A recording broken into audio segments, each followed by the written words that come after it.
हर्षित landmark, सपनों का घर जैसा आप चाहते हैं हम बनाते हैं। 1, 2 एवं 3 BHK ready position flats. Call 9827321321। Chhattisgarh में विधानसभा चुनाव भले 2 साल दूर हों, लेकिन राजनीतिक दलों की तैयारी अभी से शुरू है, जारी है, तेज है। अगले महीने 17 नवंबर से रायपुर के मदकू द्वीप में होने जा रहे राष्ट्रीय स्वयंसेवक संघ का एक बड़ा आयोजन, इन सब पर नजरें हैं और आरएसएस का लक्ष्य है कि अगले 2 साल के भीतर प्रदेश के 20,000 गांव तक संपर्क साधें। भाजपा नेता इस बैठक को उम्मीदों की नजरों से देख रहे हैं, तो कांग्रेस पार्टी अपने बेहतर कामकाज पर विश्वास जता रही।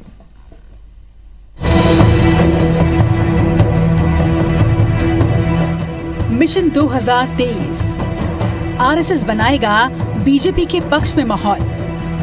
20,000 गांव तक जाएगा आरएसएस। विधानसभा 2023 के चुनाव के लिए राजनीतिक पार्टियां कमर कस चुकी हैं। पार्टी हर वर्ग को साधने के लिए अपनी तरह के प्रयास कर रही है।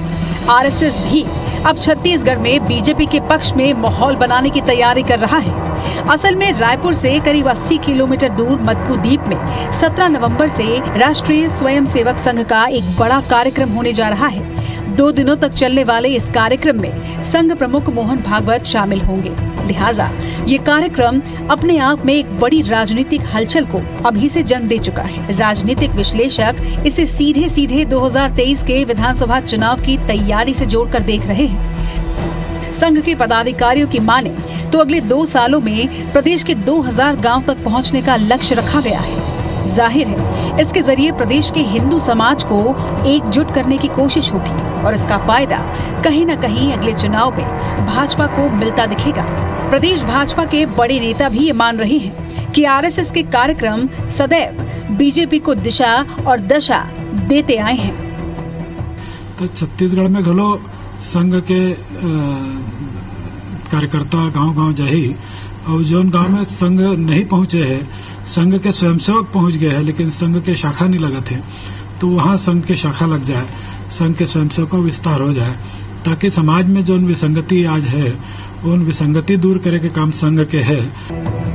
वहीं इस मुद्दे पर सीएम भूपेश बघेल का कहना है कि भाजपा और आरएसएस के पास कोई मुद्दा नहीं बचा है। हमारी सरकार बेहतर काम कर रही है और इनके पास मुद्दा नहीं है और इसलिए ये गांव-गांव में सांप्रदायिकता फैलाना चाहते हैं। कवर्धा में भी इन्होंने यही करने की कोशिश की, लेकिन जनता समझ गई कि हमारी सरकार बेहतर तरीके से काम कर रही है और इनका अब कुछ चलने वाला नहीं है।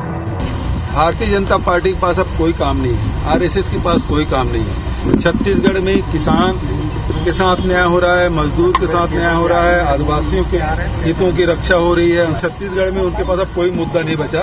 तो उनके 2 प्रिय विषय हैं, एक धर्मांतरण, दूसरा सांप्रदायिकता, और दोनों हवा देने की कोशिश कर रहे हैं। मैं पिछले दिनों बस्तर के सारे आदिवासी संगठनों से मैंने बात की, ऐसी कोई बात नहीं है जितना हल्ला भारतीय जनता पार्टी और आरएसएस के लोग कर रहे हैं। 15 साल तक सत्ता में रहने के बाद बीजेपी सिर्फ 14 सीट में सिमट गई है और इसीलिए अब आरएसएस जमीनी स्तर में बीजेपी की जीत के लिए रास्ता बनाने की कोशिश कर रही है। इधर कांग्रेस भी जनता के बीच अपनी योजनाओं को लेकर लगातार पहुंच रही है। देखना होगा कि 2023 के चुनाव में जनता किस पार्टी को जीत का ताज पहनाएगी।